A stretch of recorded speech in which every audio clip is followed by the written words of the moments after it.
Je sais ce que tu es. Le 7 janvier sortira sur les écrans Twilight, film américain qui pourrait bien être le carton de l'année 2009.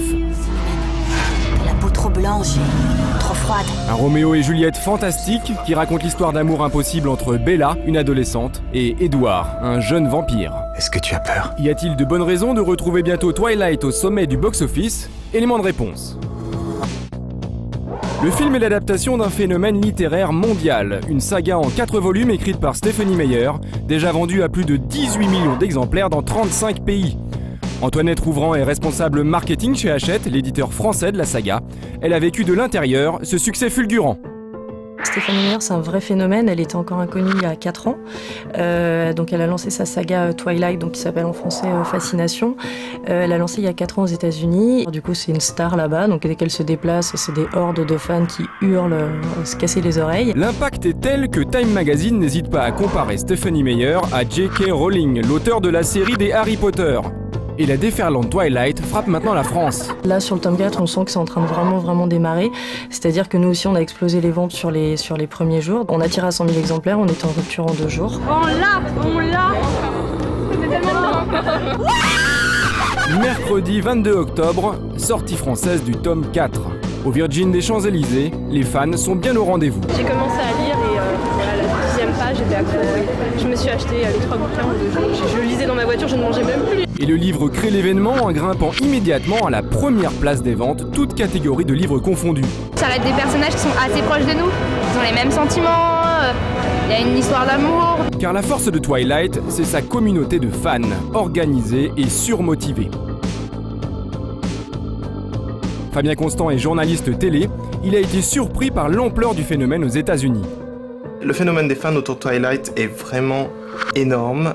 Il passe par des communautés internet, qui est là le matériau premier du fan aujourd'hui. Les forums internet sur Twilight sont ultra conséquents, ils sont ultra alimentés. C'est des communautés de fans qui dissèquent le bouquin dans tous les sens. Alors, à peine informés du tournage d'une adaptation cinématographique, les fans se mobilisent autour du film. La presse américaine offre ses premières couvertures aux acteurs et les premières images du film déclenchent l'hystérie.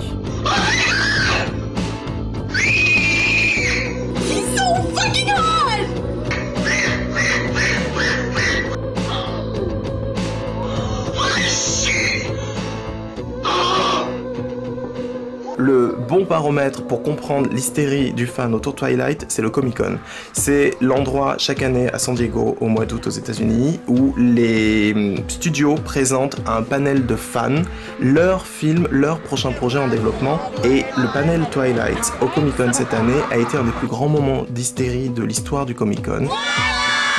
La salle qui est immense du panel était remplie à ras-bord avec des files d'attente depuis la veille de gamins et de gamines qui ne voulaient pas louper les premières images 20 secondes de Twilight. Et à chaque fois qu'un des gamins héros du film ouvre la bouche, personne ne l'entend tellement les cris sont forts et stridents. Le phénomène littéraire se transforme en phénomène cinématographique.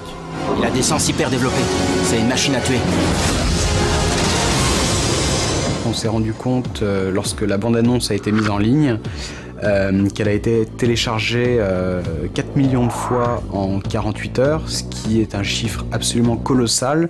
Même le casting, constitué pourtant d'acteurs peu connus, crée l'événement. Au moment où la bande-annonce était mise en ligne, la moitié du top 20 des acteurs les plus consultés sur IMDb étaient trustés par le cast de Twilight. Alors Twilight sera-t-il la surprise de 2009 ?